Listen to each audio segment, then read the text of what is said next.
Hello and welcome to FACT's webinar called Meishan Hogs 101. Our guest presenter is Laura Jensen. I am Larissa McKenna, FACT's Humane Farming Program Director, and I will be moderating the session. Thank you for joining us today. Yeah, thank you for having me. Before we dive in, let me just take a minute or two for a few quick introductions. Food Animal Concerns Trust, or FACT. We are a national nonprofit. We're headquartered in Illinois, and we work to ensure that all food-producing animals are raised in a healthy and humane manner. We accomplish this by supporting humane farmers, promoting policies that make food from animals safe and healthy to eat, and also by helping consumers make informed food choices. So my wonderful FACT colleague, Samantha, and I run FACT's Humane Farming Program, and we get the honor and pleasure of working with livestock and poultry farmers from across the country. We offer grants, scholarships, training courses, mentorship, and of course, webinars on many fascinating topics. So please visit our website at foodanimalconcerns.trust.org to learn more about our farmer services. This time, I'm very pleased to introduce our esteemed presenter, Laura Jensen. Laura wears many hats. I'll let her tell you a little bit more about that. But we are very, very lucky to have her with us today to share her extensive experience and her expertise on Meishan Hogs. So I think without further ado, I'm going to turn the floor over to you, Laura, or should I say Mrs. Meishan? Please, please take it away. I go by a lot of names. First, I have to thank you again, Larissa and Sam, not just today, but when COVID hit and my retail store was going nuts, you were there to reach out and offer a grant so that I could rebuild my website to better serve our customers. And FACT has always been there for us as farmers, and I really appreciate that. So thank you very much. Yeah, thanks for having me. Thank you for being here. Yeah. All in all, I have 4 businesses that I run. I am the president of the American Meishan Breeders Association. I have a consulting business called The Pig Nerd. I also own my own retail store that has a manufactured foods and butcher shop and charcuterie shop here in my barn on my farm.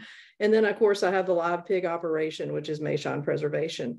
In Meishan Preservation, I also house the remaining foundation herd for the Meishans in the U.S. There are 4 of them left, and I've had the honor of having the last 7 here on my farm. I do also operate my own breeding program, where my goal this year, after what we've done in the past, is to work on an ideal meat hog for the Meishan. So I can talk from a lot of different perspectives. It's amazing the group that we have together for the Meishans, because each of us seem to bring something to the table that make the association and the Meishan journey just phenomenal. I've seen a lot of those farmers that are here today with me to join in and support our work, and I appreciate every single one of them. So as far as the registry itself, I took that over in 2020 when Rico retired. And it was in danger of not making it, actually. The Meishan was in significant danger of not succeeding in the U.S. So what my husband and I did is we rebuilt that herd. I had inherited over 50 hogs that needed to be delivered to customers that had been waiting up to 2 years. And by the time we had hogs on the ground, we were over 100 hogs on that wait list. So I have flown pigs across the country to, again, some of these great members that are on here. And I've done a little bit of everything when it comes to the Meishan, either from the live hog operation, my retail store, or through the association. So I'm looking forward to your questions, and I should be able to give you a pretty well-rounded explanation.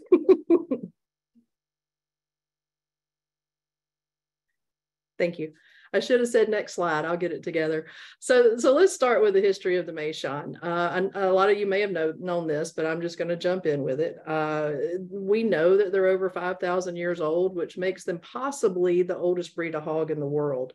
We have books that were Darwin books that we can see that the Meishan hog was actually drawn in them, which is kind of where we get that point of reference from the age of the hog. Initially, they were reserved for the emperors of China as far as their meat, because it is a red meat. Excuse me, it does have some micro marbling. And then some new information that we've been working on through the association is that there may have been some different body shapes and types of Meishans that were part of that importation that came over in the late 80s from China.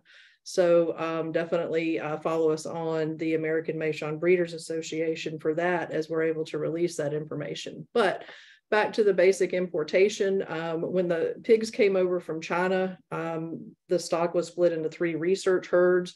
And what we know as far as documented, a scientific study was done that showed that although those hogs came over together, once they were split in their 3 different facilities, genetic drift happened. So between 1989 and 2016, when the hogs were released, they changed genetically, which is really phenomenal when you think about it. So as we were building the association, because I did have the privilege to work with Rico when he was building the AMBA, we decided to call those 3 facilities essentially the 3 lines where the pigs came from.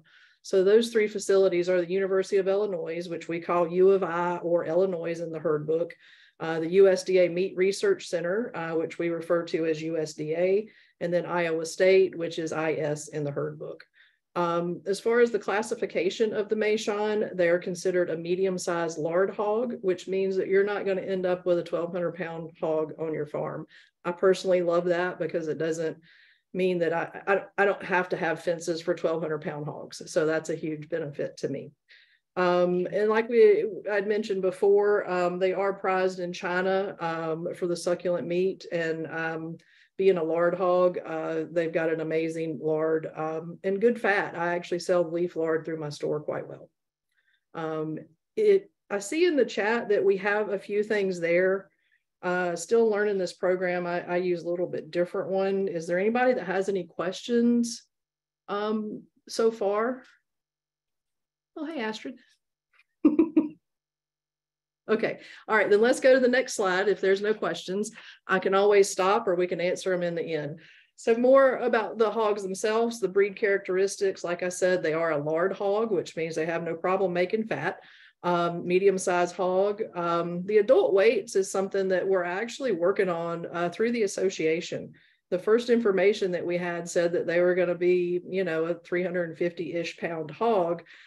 I've had some that I know are 700 pounds that I've run. So one thing to know about the Meishan, since we have a majority of new people here, is we are still very much writing the book as we go. So as we enter, I think we're in year 6 right now with hogs in the registry. One of the things that we will do is put out essentially a study so that all these members that are processing hogs now can tell us what they're getting for hanging weights. We've got one member that has a live weight scale that we're working on that to see what the percentage of hanging weight to live weight could be. So that's why that number is so variable right now. It's something that within the Meishan, there is a difference, and we're working on what does that mean and what does that look like. So this next one is a big one. I find that most of the people that get into the Meishan are new to pigs, and this 11-week deal will throw a wrench in the works for you. They can breed, the earliest known breeding is 10.5 weeks. Which on your boar side, that's fantastic. You know, you can get to work, you can start producing piglets, but on your gilt side or your female side, you don't want that. It will stunt the growth. It typically makes them have kind of a cranky attitude. They do grow a little bit more.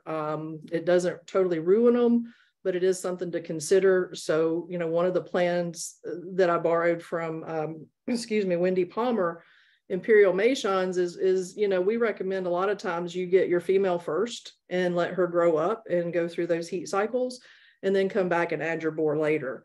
The good news is there's enough pigs out there now where you can do that. Before it was simply, we've got to get breeding pairs on the ground so that we can work on our recovery numbers. So for you guys that are new, definitely keep that in mind as far as that breeding age and keeping them apart. They're not an aggressive hog, but they are lovers. So if you, you know, if you've got them together and they're all sweet and all of a sudden, yeah, they're gonna make more babies maybe before you do it. Litter sizes, that can range between 9 and 19 piglets. And I know that's a huge range. And a lot of people see that the Meishan is 17 to 19 piglets. What I can tell you is that it depends on your genetic structure of your livestock to where you're going to land with that. If you are heavier in University of Illinois with some USDA mixed in there, you're gonna throw your numbers closer to that 19. If you're heavier on USDA, then you're gonna potentially have lower numbers per litter. So believe it or not, 19 is not what everybody wants, especially if you could have 2 litters a year. So that's just something to keep in mind in your stock planning. The teat count, 16 to 20 teats, so they can raise the litters, yes. So this information came directly from MeishanBreeders.com, which is our breed association page. And I do want to talk about the sedentary and docile pig part of it. I've got a slide on that later because I think that's an incredibly important topic for us to go over. The minimal environmental impact on pastures and woodlots. I experienced that here myself. I would call the Meishan a shallow rooter. A little bit of history on me in terms of hogs is I started with those show pigs that the guy had up the road for $35 a piece. And, you know, cool, it's great, but they were trying to eat us alive. And they were trying to dig to China, oddly enough, is what we jokingly say. So the Meishan is night and day difference. For me to come from pigs that were so destructive that I couldn't let them out on my pasture, that were eating my chickens alive and would have eaten us, the Meishan is definitely a docile pig with very little impact on my pastures and my woodlots. Any questions on that, please jump in and let me know. The last note on this one, and this is pretty much why you didn't really see Meishans in the U.S. until of late, because the agreement was that only zoos and the research facilities could hold the pigs until the experiments were done, which is when Rico bought the remaining herds from the USDA and University of Illinois and kicked off this adventure that we're on today. So does anybody have any questions about any of this stuff? I feel like it is a ton of information I'm throwing at you. Let me actually give you a couple of the questions that have come in on the Q&A, Laura. Okay, great. And if you could tell me if this is going to be, if you're going to address these later, we can hold them. But how would Meishan and Kuni Kuni be bred? Is one question that someone asked. Can they elaborate? I see that looks like Logan asked that. Is that, you mean like to crossbreed them? Is that the point on that, or? I would assume that's probably the point, but Logan, feel free to write in if you have. Well, let me just share my opinion on it. A lot of people think that because I only work with registered stock and I am who I am, that I'm totally against crossing the Meishan, and that's not the case. I think that the Meishan has a ton to offer, lots of breeds. And if that's something that, you know, you think is something that would benefit you, then I would say do it. My thoughts as far as specific to Kuni Kun is you're taking a pig that can be known for lard with another pig known for lard. I'm not sure what it would do on your feed program, because in terms of what a Meishan needs and what a Kuni Kun needs, it's night and day difference. So I wouldn't say that it's a bad thing, but I don't really know, you know, depending on what the breeding program is after. Do you want, you know, a larger hanging weight? Do you want more piglets? Sure, it could absolutely work. The next question we have is, what age do you recommend a gilt be bred? So age is one thing that I use, but weight is more important. So I want a gilt to be really a 200-pound gilt. I want her to have enough weight on her that she can maintain and carry the pregnancy. And that also means that her body condition is in such that she's more mature as far as her frame and her structure, so that it's not going to impede her growth. That depends on your feed program and some of these differences within the genetics that we've talked about. That can be typically 6 to 9 months. 6 months can be a little early on that weight. You know, my vet told me to breed them at 4 months. I think I just can't do that. So I think it's important that they have a good body condition and that 200-pound mark ultimately. Awesome. All right, here's another question.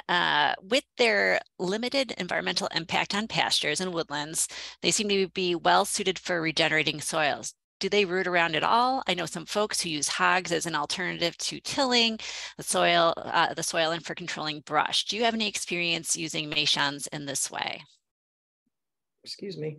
I do think they're ideal for regenerative, and it's their shallow rooting practices that I think make it most ideal.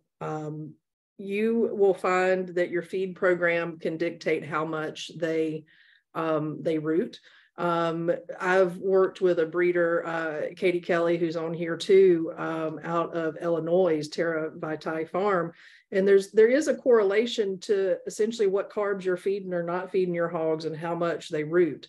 The Meishan does not need what we call a wet feed or a feed with molasses on it. A dry feed suits them well.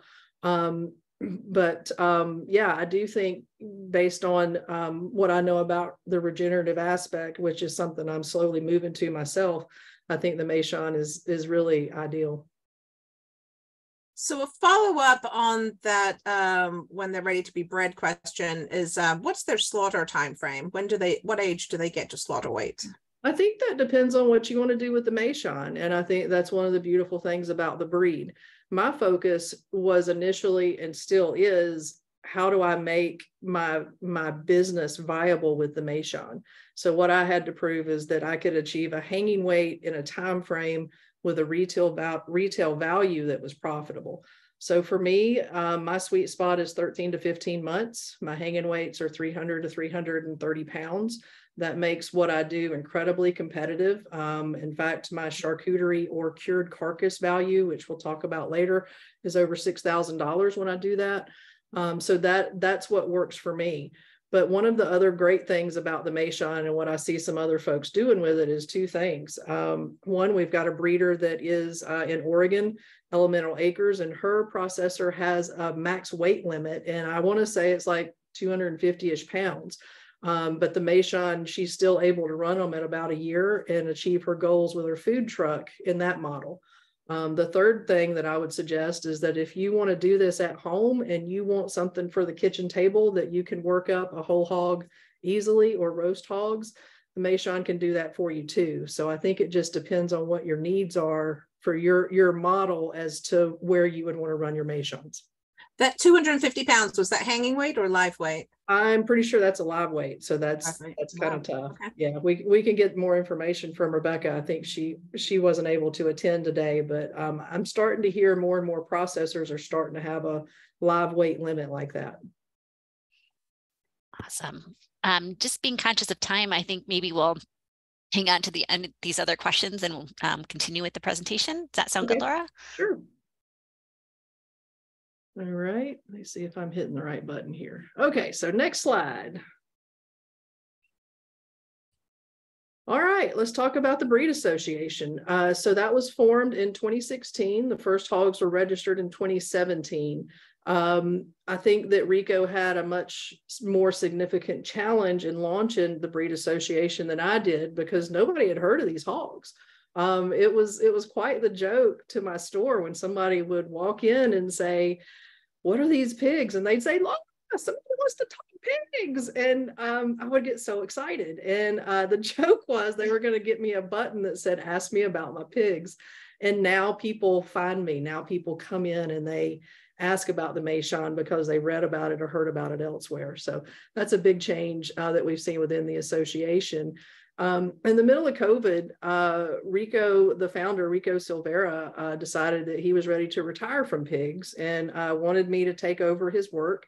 And so we did. So we moved the foundation herd and his breeding herd down from Tennessee. And in April of 2020, we did that. In May, I became registrar. And in October, I officially became president. So since that time, I personally have delivered over 150 hogs, like I talked about earlier, and that has really been the turning point of the Meishan, just as I had hoped. Because they are so prolific, I knew that if we could get a good base out across the country, that the rest would take care of itself, and it has, as we're just about to register hog 700 in the registry. Does anybody have any questions about that one, or those? I see some Q&As. What do you think, Larissa? Which way you want to go here? Well, let's see. I think a lot of this is about breeding. You may cover a lot of these. They weren't necessarily on this slide, in reference to this slide.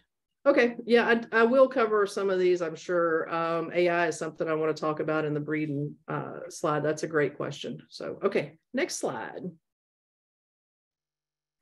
All right, critically endangered status. So this is something that's really drawn a lot of people to the Meishan. They see the need for folks to raise them. They see value in the stock, and so they jump in ready to make this change. And it's changing, just like I talked about in our registry numbers. So there were originally 12 hogs in the registry, and like I mentioned in the last slide, it was precarious there for the first several years. It was really just last year that I felt like that we're out of the woods. Now, I wouldn't say that we're done being critically endangered, but I think that the foundation has been laid and the momentum is there, that it's going to carry us to where we can go. I think the Meishan has a lot of huge heights ahead of them that we're going to achieve. I did want to cover, why is this a thrive and not a recover?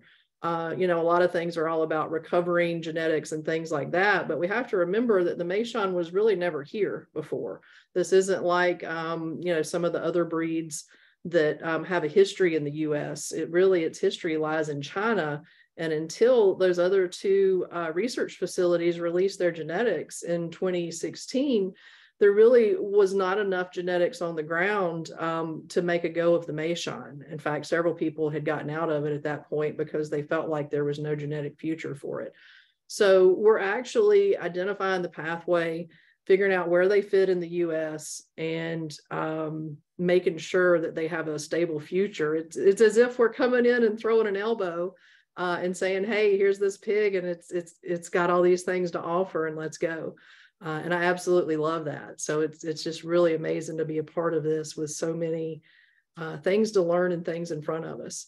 Again, can't say enough about our member breeders because it's not just me that has made this happen. It's everybody else that's worked so tirelessly to make sure the Meishan has a pathway in the US.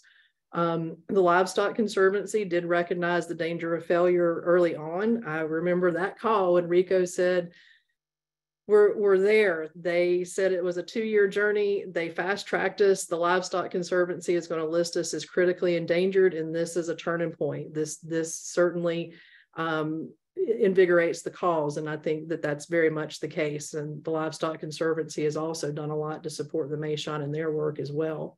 So 2018 is when the Livestock Conservancy declared us critically endangered.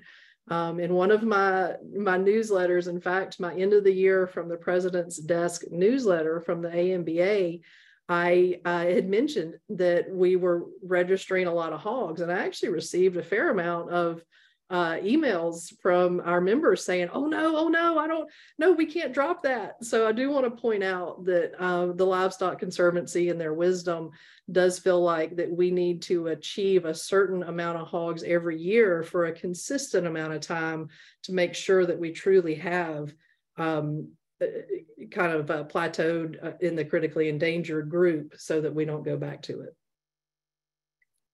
Is there any questions here? Or we'll go on to the next slide and then come back to them. Okay, so this is some more really important stuff, especially for you new guys out there. Is all Meishan stock the same? So there's not, and I see this as two different perspectives. I've already touched on one, that your combination of the 3 genetic lines can define what your weights and litter counts are. So to me, again, that's not a bad thing. It's the option that we have as far as which way do you want to go with the hogs. Excuse me. And again, that combination is the Illinois USDA tend to have your largest hogs with your largest litters. The other really important note here is the stock pre-AMBA is really not the same caliber as the AMBA stock. And I had worked with that stock as Rico was building the association. And for what I needed, the hanging weights simply weren't there. 164 pound hanging weight, 12 to 15 pound hams, which when you're trying to run a commercial business out of it, it's just simply not viable. So in all the aspects, from hanging weight to litter count to farrowing ability to mother capabilities, The genetic options, in my opinion, everything that is of the new genetics from the AMBA is far superior to stock pre that release. I realize that's probably going to ruffle some feathers, but I'm here to share my opinion and what I've found, and that's what it is. So ready for the next slide. All right, how to feed the Meishan for success. So again, this goes to what you want your farm model to be. We've talked about my model in that it is all about how do I get to the hanging weight and the carcass weight that I need for my retail store. So to do that, I have found that I need to feed my Meishans a consistent feed. That means for me right now, I feed them every day. I am looking at options on that, maybe over the summer to change that a little bit as the pastures are in more. I've worked with some other members and breeders. We had one that was feeding corn to their Meishan, and that was a sad hog. So I don't recommend corn. And the other thing that we have found out the hard way is if your breeding stock is not getting a balanced hog ration or a balanced hog mineral and vitamin supply, that you can run into issues in the breeding life of the hog. One of our foundation sows didn't have enough calcium to be able to deliver her last litter, and we ended up doing a C-section. So that was a lack of calcium, and we know that Rico and I were both feeding food scraps, and that it left her deficient in those minerals that she needed. So that's why I always say that they should be on a balanced hog ration of some sort so that they get the nutrition that they need. Let's talk about cover crops, because that is a huge subject, and I know regenerative is kind of the hot button right now. I'm going to step back from just what I do in the Meishan, that if you look in the world of ag, you see things kind of trickle down. So generally what happens in cows will happen in hogs, and it kind of just keeps rotating through that. So cover crops in cows have made tremendous headway. I have seen marbled grass-fed beef, which was phenomenal. And I think that's coming in hogs. So right now, we don't know what that combination is for the Meishan. It is something that I'm going to work with, and I know we have some other members that are doing that as well. I think that we'll be able to identify cover crops and how they best help them. We do have a member, if you look at the AMBA YouTube channel, Jonathan of Oddbird Farm has a unique feed program where he's growing his own alfalfa and using what grows on his farm, and ending up with about, I guess with inflation, probably about $100 per pig in a feed cost. So there's options there. Again, I think it's a matter of what suits your farm, and I think that we'll figure out what suits the Meishan best as we continue to grow. And next slide, unless you want to do questions. What can I feed? We actually have a couple of questions in here that are related to feed. Okay. Oh, actually, maybe this will cover it. Go ahead. Maybe we'll do it after this slide, see if you haven't answered it. Okay, so I see that there's three options in terms of which way you want to go to feed your hog. Like I've talked about, my choice is a balanced hog feed consistently. Another note on that is when I started, I felt like that 4 pounds a day per hog was where I needed to be. And in the last year, I've dropped that down to 3 pounds per hog per day. And I love it. We're getting less fat and more red meat. So I think that's a change that I'm going to stick with. But in general, the Meishan really doesn't need anything with fat. They make that just fine. So you want to keep a low fat feed. If you can keep something at 3 or 4% on that. Low fiber, I'd keep it at 6 or 7%. Or if you have a means of not even feeding fiber, I don't know that they need a whole lot, especially if they're on pasture. You have to think about this in terms of people, that if we're eating a lot of fiber, we're probably not building a lot of muscle. So the offset to that, of course, is always high protein. I've experimented with proteins as high as 40% with no negative effects. So in my opinion, I think anything you can do that's a high protein, low fiber, and fat is going to be the ideal place to land with the Meishan. Number 2 is the veggie food bank scraps alone. I've done that. it is for me, it was the trade-off of when I couldn't be out there to do it every day. If I had to either pay somebody to go through it all and then manage the trash, or I had to buy the feed. Ultimately, it was the same money, but I didn't have the trash to deal with on the feed. And it really gets hard to find people that want to work through food trash. So that was why I switched over to the hog feed, and then found that the vitamin and mineral complex that they need was a bonus in doing that. The last one I know I've touched on too, as far as forage fiber and cover crops. And again, we're just not there yet. But I think that, again, is the beauty of the Meishan, that we are writing the book, that it is open to new opinions and new processes as we grow. Do you think we still have some questions there? Yeah, there is one that just came in, and I think you've partially answered it, but I'll read the whole question. How can we determine if cover crops can offset feeding programs? Can you go over your feed program, which you did? Is it based on percentage of hog weight or age? And can you discuss different protein sources and other supplemental minerals, and whether you soak or not? Okay. Yeah. I think the soak is something that I would really love to do. But because of all the hats I wear, I don't know that that's something that I'm going to be able to implement. One of the best feed programs that I have had here was when we would use milk whey from a local dairy to essentially ferment feed. So not only did it cut my food bill in half, but the lysine in the milk whey, that's the growth element that you want for hogs. So I do think there's a lot to be gained from fermented feeds, but it really depends on your operation and what you can do. As far as other protein sources, I'm limited. I am 42 miles east of Atlanta, so I simply don't have access to the feed mills and the bulk buys that a lot of you other guys do. So if there's something that you can do that you can work with, the 40%, for example, was a soybean top dressing, and it is a pretty common hog additive. I would certainly work with your feed mill and see if you can do that. As far as a weight of the hog to the percentage of feed, that's not something I personally have ever worked with. We were doing it based on body condition. So before I ever got into pigs in this, I was a horse chick, trail rider. So for me with horses, it was a very dynamic program in that I evaluated every day, and we adjusted based on how much they ate, how much they didn't eat, what was their body condition, and what was the weather at the time.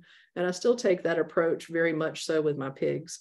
If they're not cleaning up their food at the rate of 3 pounds per pig per day, then I'm going to short them a day. In my opinion, if your hogs are laying around and they're not getting up at feeding time, you may be feeding them too much. It may be that carb thing where you need to lean them out a little bit. And I think that you'll end up with less fat for it. So there's a lot of different approaches to this, just like a lot of other livestock. And I hope I answered all your questions. Did I miss anything in there? No, I'm really impressed you remembered them all, actually. I would have forgotten, and I would have been asking you to help me. But yeah, no, that was it. You did a good job. Thank you. Sure. All right, so we're going to go to the next slide. Okay, how do I raise my Meishans? I'm a huge advocate of pasture. I feel like that my animals should be raised as naturally as possible with that one bad day that they go to the processor. So that was a big advantage to me in moving to the Meishan, is that I had to have something that could run on my pastures, and the other pigs just simply wouldn't do it. And again, the next part here, as far as the lard hog, I think we've kind of covered that as far as, they can create fat just fine. I was talking to another member, and I saw this question in here about how do they do on hills. And personally, I think that's kind of brilliant, especially if you put like the feet at the top and the water at the bottom, or vice versa, because they're walking up and down that hill and they're building muscle. So I love that idea. If you guys have that option, we're gently rolling hills here, so I don't have that here in Loganville. As far as raising them in barns, I'm not set up for that. I do know that in some areas you have to, because of the weather, or maybe your land is not in position that you can just leave the hogs out on it. And I think people are finding their own success with that. And I can certainly direct you to some of those folks if you guys want to talk more about that. One of the questions that I saw last night was somebody asked about how they do in 20 below weather. I'm in Atlanta. If it's below freezing for 2 days, we think we're dying. So I'm probably not your best person. I can tell you after going to Michigan to pick up hogs that the Meishan that I have seen up there is generally you're going to treat it like you do any other livestock, that barn raising your stock in those conditions, maybe just simply what you have to do for your area. I would also add, and this will go into some other things too, on the Meishan Breeders website, on the association website, there is a thing called the Breeder Locator. And if you guys are interested about certain climates, we have breeders probably in those climates or close enough to them that they would be happy to talk to you about what it's like for them to raise pigs in those conditions, so you know what you need to set up for. All right, temperament. Yeah, here we are. Okay, cool. So I was talking to Larissa about this one when we were kind of queuing up for everybody. I think that this is probably one of the most misunderstood topics for the Meishan. So everybody reads that they're docile, and then they get their pigs, and then it's like, love them or not. So, you know, I asked myself, excuse me, why is that? What is the difference there in it? And what I think it is it depends on, excuse me, good lunch, what perspective you're coming from. So like I said, I had those large breed hogs that were going to eat us. They were eating our chickens. I couldn't let them out on pasture. We had to actually carry firearms to load them and go in there with them. They were pretty awful, and I just couldn't do that. So that's actually how I found the Meishan. So when I come from that perspective, the Meishan is easy peasy. They're just, you know, I'm going to keep all my fingers. My kids are safe. It's all good.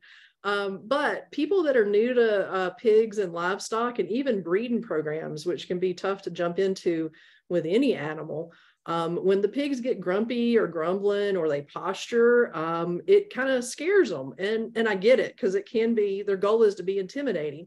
So if you're not used to it and you've come from either no pigs at all or something so super docile, you're not sure about it, it can be one of those things that makes you say, wait, is this where I want to be? And, you know, I mean, to each their own on that. But, you know, the other notes that play into this is the Meishans are probably one of the best reads of energies that I've seen. I learned this the hard way, because when we would first load out hogs, I knew my store had to open. I knew it couldn't open without my hogs. So when I went out there, I was wound up. It had to happen. And those pigs knew it. And wow, did we have some adventures. So I've learned to slow down, put my energy in check, and just go out there and be calm and ask them. And I get an entirely different hog than I did before. Another feature of the Meishan, we'll call it a feature, is they do make you earn their trust. So if you've hauled these hogs to your farm and now they're at a new place and they got hauled and they're trying to figure out what's going on, they're going to evaluate you before they just lay down for a belly rub. So between your energy and kind of earning your trust, those are things that I've seen kind of make or break different breeding operations. And then again, I would just suggest that just consider what docile really means in the pig world. It doesn't mean that these hogs are aggressive by any means, but a pig is a pig, and they're going to bark and make noise like pigs do. So I'd love to answer more questions on that down the road towards the end of it. So breeding practices for success. This was a mess for me. I learned this the hard way. When I brought in the foundation herd and had that whole backlog, I was pairing the boars and sows together for 3 days, because that's their heat cycle, right? Wasn't getting any piglets on the ground. There were several things at play here, and these were actually the things that I did to turn my breeding program around.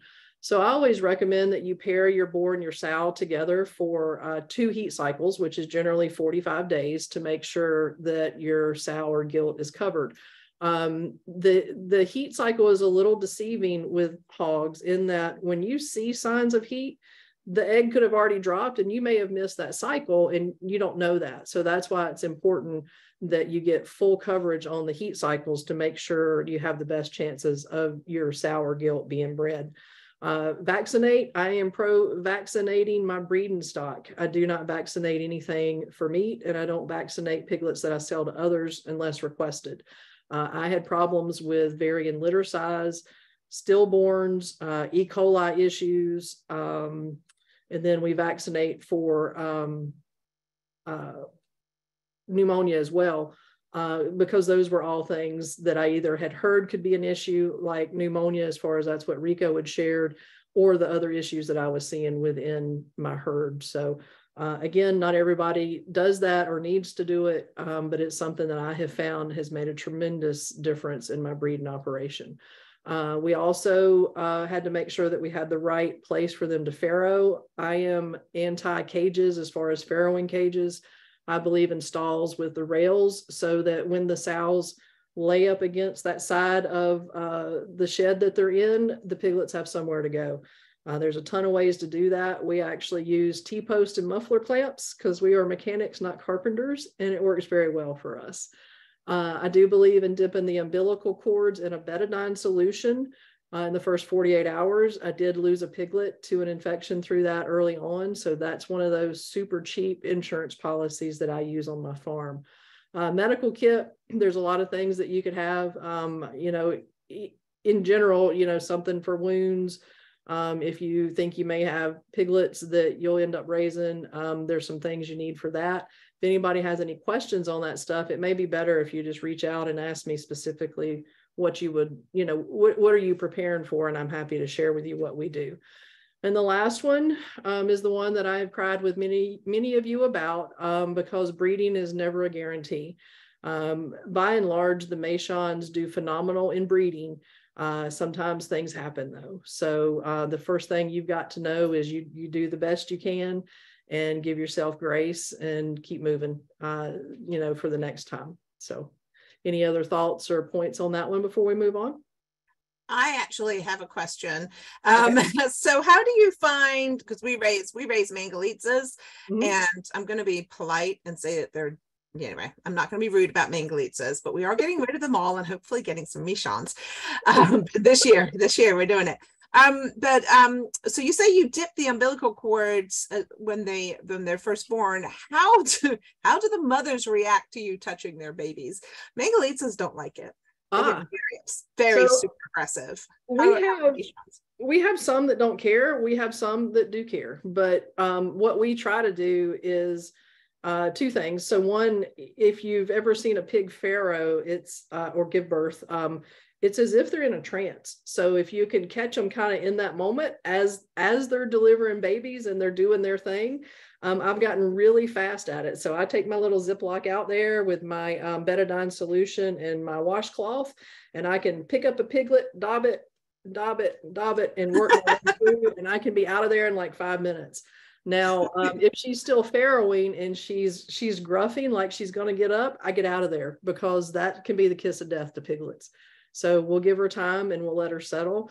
And then for those sows that are more hormonal and don't want you in there, what we'll do is take a sort board in there and 2 people. So one will usually use a sort board to distract mom and can also be that go-between between the piglets and the sow. And then that second person can do that dobbing. And I don't know if you're going to answer this one or not. And Larissa, I'm totally like taking over. I'm sorry, you go. I was just going to ask the one about the AI. Is it available for Meishans yet? It is not. It is not. And we, to my knowledge, we're the only breed that does not allow AI as a form of entering pigs into the registry. I'm happy to talk about that at length. Essentially, AI has never been allowed for the Meishan for 2 reasons. One was we didn't want to devalue boars when we knew that we had a steep hill to climb. So that, and then the second reason is we didn't want popular boar syndrome, meaning that, let's say your farm, you're really good at AI and you only have 2 boars, and now you're effectively skewing the genetics and the future of the Meishan across the country because of your program. So where the registry is with that now is we are not anti-AI. The biggest challenge is there is simply no pathway to do it right now. There is no switch that I can flip. There is, you know, it all has to be designed. It all has to be built. And that's going to take time to do. I do think you'll see it in the Meishan within the next few years, but you are correct. Right now, AI is not allowed. And actually, this came up a couple times in the Q&A.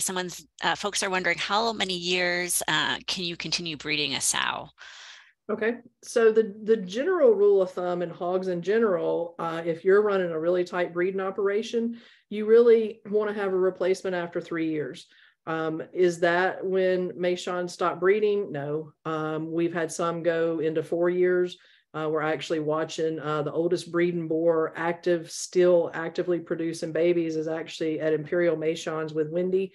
And I'm pretty sure that Bo's approaching 5 years old. So in my experience, your sows start losing fertility and the ability to breed in that 4th year.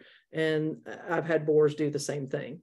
So we don't really know what was the difference in what I have versus Bo. But again, if you want to make sure that you're hitting your marks and it's all about production, your safest bet is to plan on 3 years, and anything after that's just a bonus. There's my kappa. All right, so that picture in the bottom right is one of our favorite pictures. That is a Meishan kappa roast, and that's one of the unique cuts that we do here at the farm, or my processor does it for me. And that's where my husband and I built our own American charcuterie style carcass breakdown. That's effectively the top of a Boston butt. As you guys probably all know, Boston butts are really more of a commodity piece, which in our world means it can be a real struggle to get the value you need for it.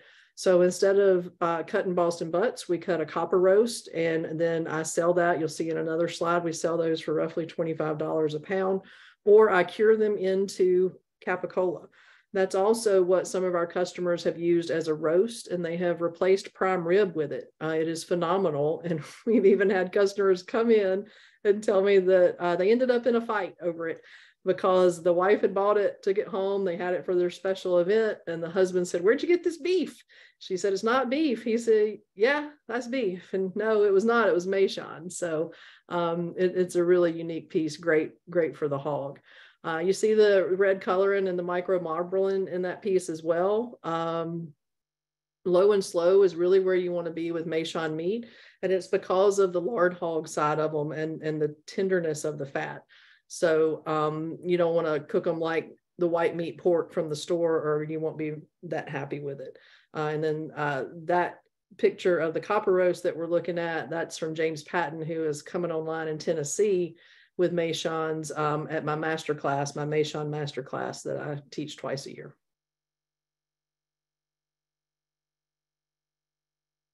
Carcass value, this is a big one. And so this is the picture that I was talking about. I don't know if your screen is like mine. I could probably move the photos around on the right, but you are seeing that right, $170 for that copper roast. And usually they sell like that. We've got some smokers, people with big green eggs, and specialty smokers that love to get them and smoke them for special occasions.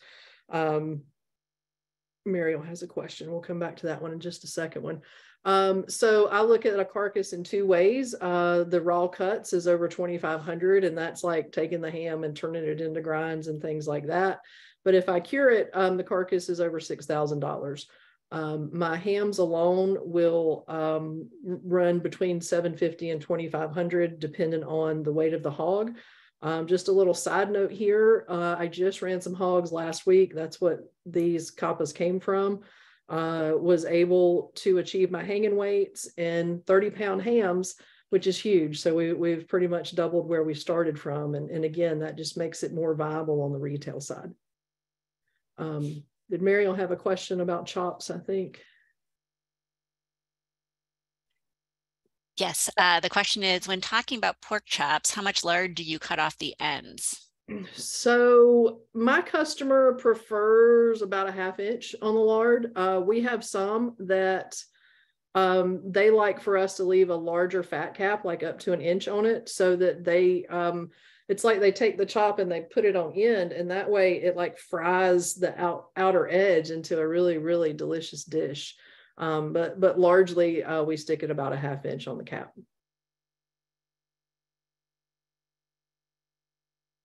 Oh, and Bo's 5.5 years, says Wendy. So that's fantastic.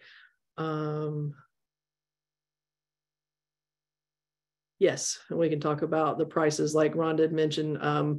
And that's, I've got a slide in here on marketing. We'll talk about that. So you want to hop over to the next slide there, Larissa. When do I process and what are my cuts?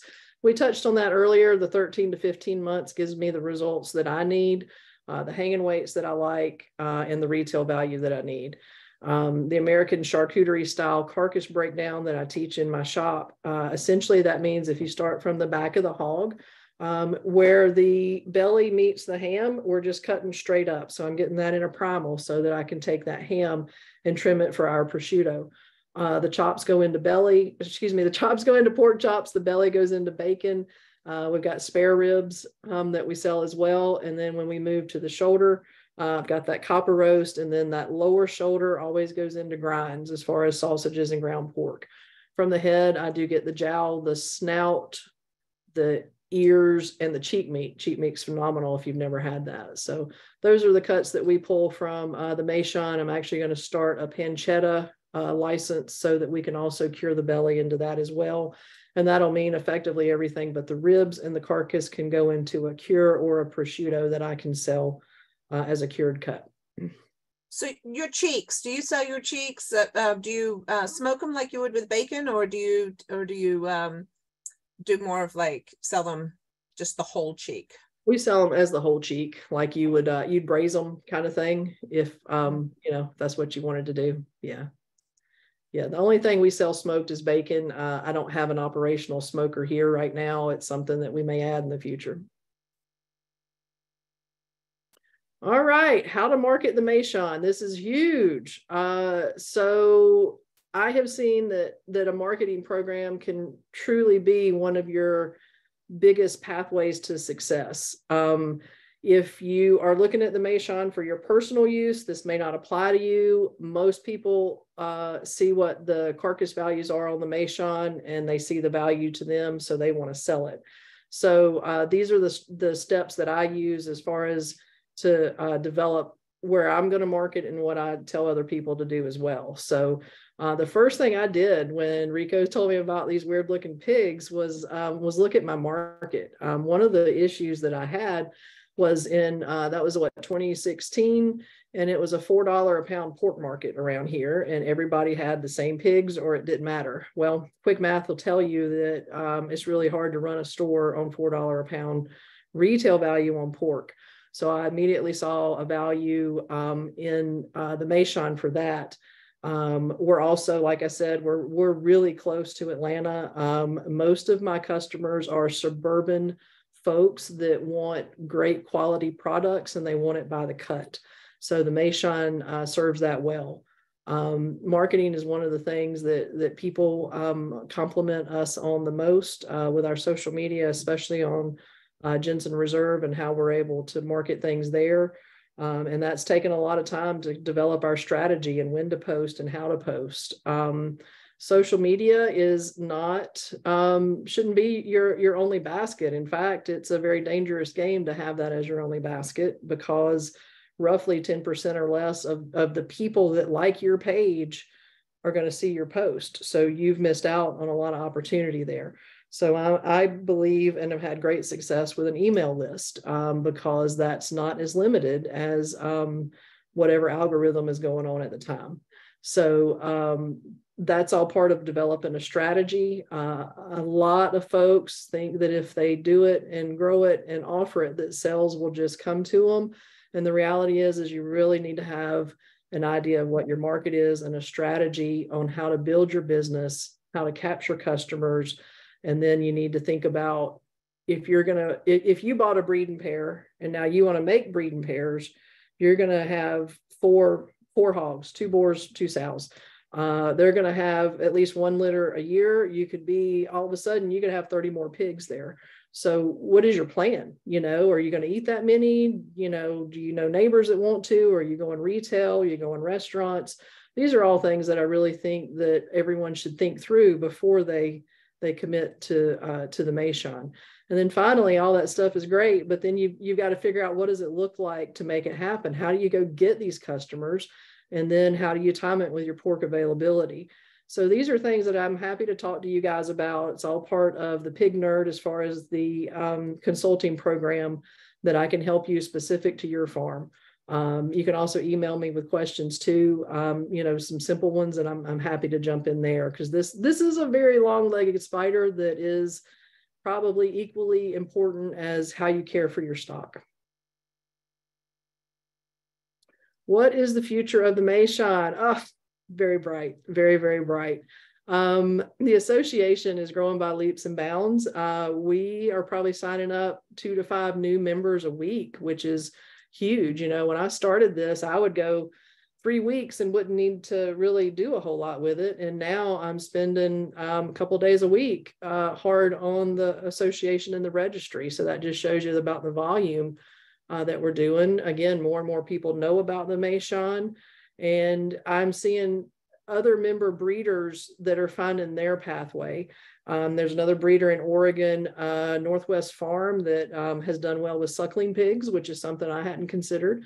And I think that's the beauty of the breed and the association, is it's not my place to tell you how to raise your pigs or how you should do it or what is right for you.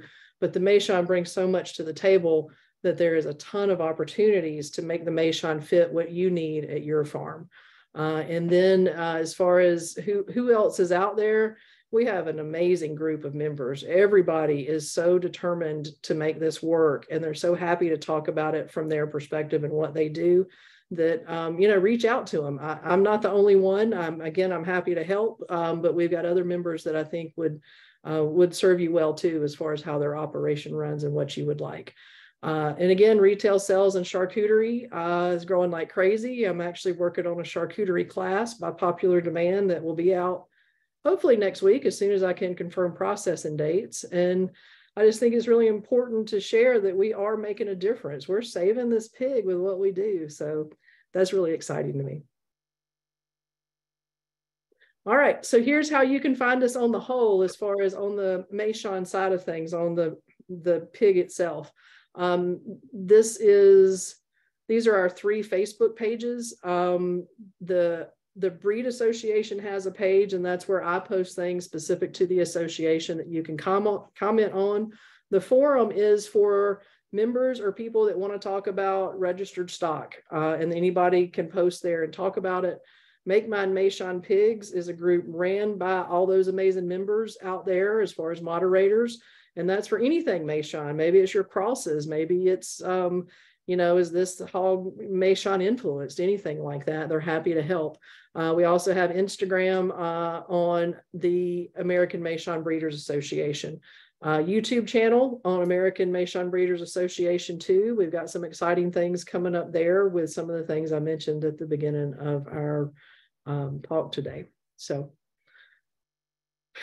there's me.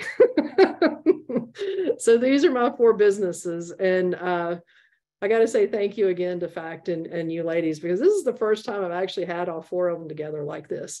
So I started with Jensen Reserve in 2017 for that retail pathway in the retail store. We do ship Meishan nationwide, as well as our charcuterie and our other products.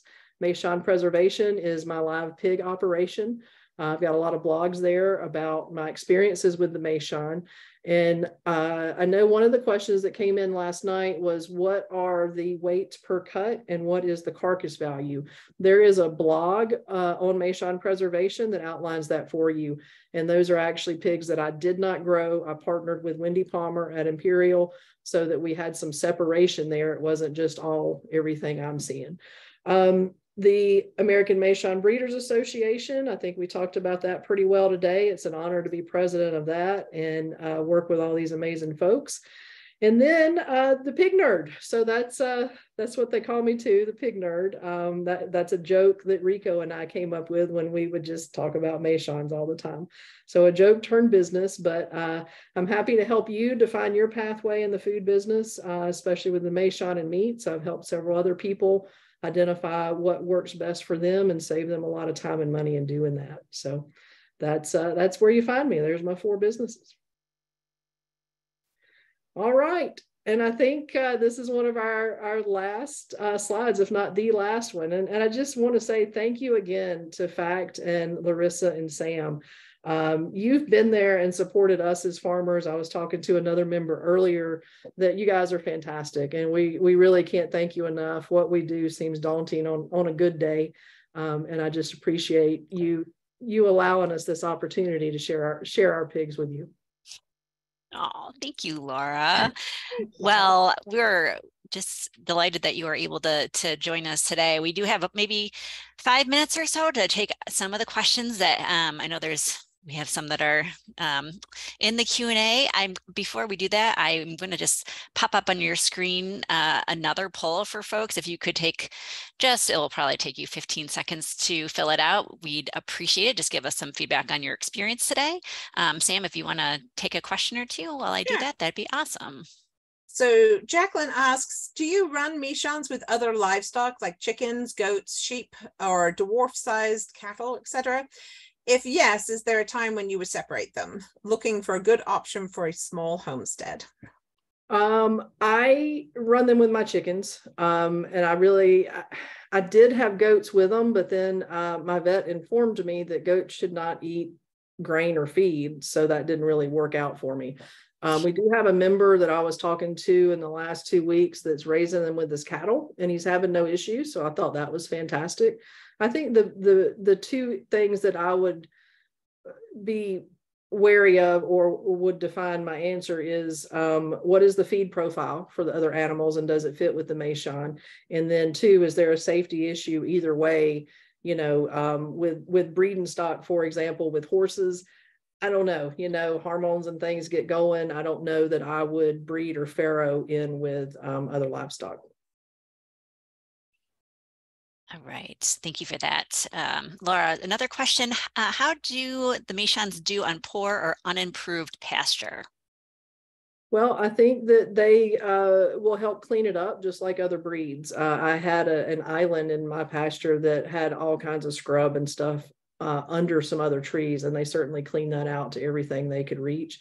And again, I think the shallow rooting makes it really ideal that you could hand cast seed and work on, your cover crops or your regenerative side. All right. And I'm going to ask this question just because I think it's really funny, and I can't imagine, because I've got big pigs. I've got those Mangalitsa's. Cara wants to know, could you leash train them so it's easy to move them from different pastures or load them? Yeah. Which I think is the funniest question ever. I don't know. I've never... I think it's a great question. I love it. It is. Somewhere out there's a picture of a Meishan wearing a dog harness at the lake for the day because they turned him into a pet. And it was a barrow. That's crazy. And so, yeah, absolutely, you can leash train them. I actually have been bottle raising a piglet. She's in the next room over, hopefully staying quiet. And yeah, she's just like a dog. You can house train them. You can do all that. If she wasn't going to grow up to be 600 pounds, I might keep her. Well, I guess that's the thing. Yeah, I could see doing it with a little pig, but doing it with a big pig, that's just sort of crazy. But yeah, I would recommend that you have them spayed or neutered if you're going to do that, which I know is not really what she's talking about. We use treats a lot. We have a bread store here where we get the cheap honey buns, and they will follow that just about anywhere. Yeah. Cara, if you ever leash train a Meishan, I want to see that picture. That's right. Share Tag us on social media. Yes. Awesome. So what age do you recommend a boar before breeding him? And I know you spoke about sow age. I don't remember if you said anything about boar age. I really haven't found that you need to wait with a boar, unless there's a height difference. And determined animals have a way of figuring that out too. But that's really more of what you face. Again, somewhere there's a picture of my first boar standing on a bucket. And anyhow, we had a great litter of piglets. So really it's more about the height, size, and things like that. There's not really a problem with the boars and early breeding.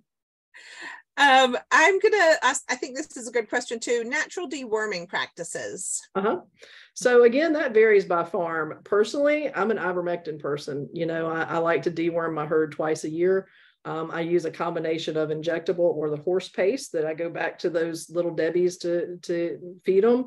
But I don't find that every farm needs to deworm. So I think it's one of those things that you need to evaluate your situation. It is thought, and there is some information out there that says that the Meishans are more disease and worm resistant. And I think that there's breeder members out there that would agree with that in their experience. So I think you're right about that, especially if you've got a multi-species situation. It really does help with parasites. So we don't have to worm our pigs because we've got other things coming through that take care of that for us. Yeah. So I'll ask one more, and then I'll ask Sam, maybe you pick the last question. Here's an easy one, maybe an easy one, Laura.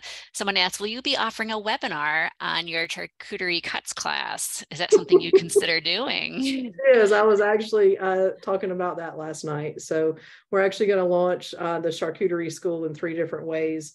Hopefully by the end of next week, ready to ship, end of this week, ready to ship next week will be our first home cure kits. So I provide everything you need to create your own little Lanzina or biltong style Brezola or duck breast prosciutto so that it's cured in a 10 to 14 day window in your fridge and you're rocking and rolling. So from there, we'll add more whole mussels, larger mussels, and even prosciutto.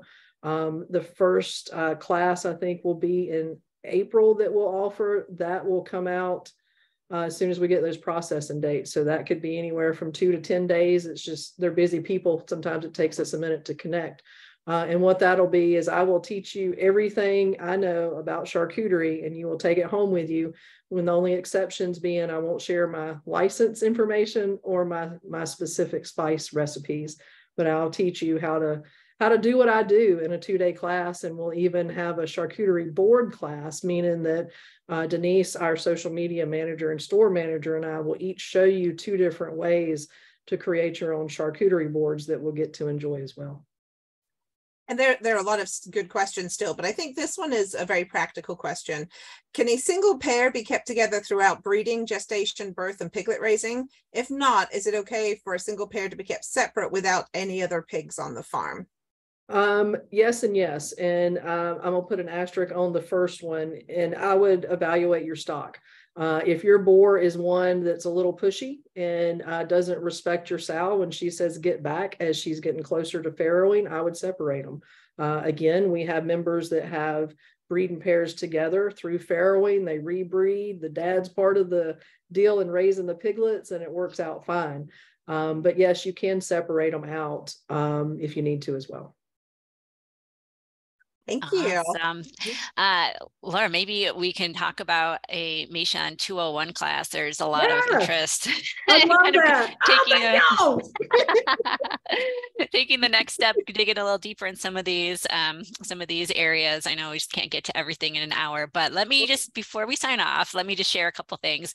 Reminder that the recording is still underway. It's and the slides will be available very soon. I'm going to be archiving them on our website, which I posted in the chat.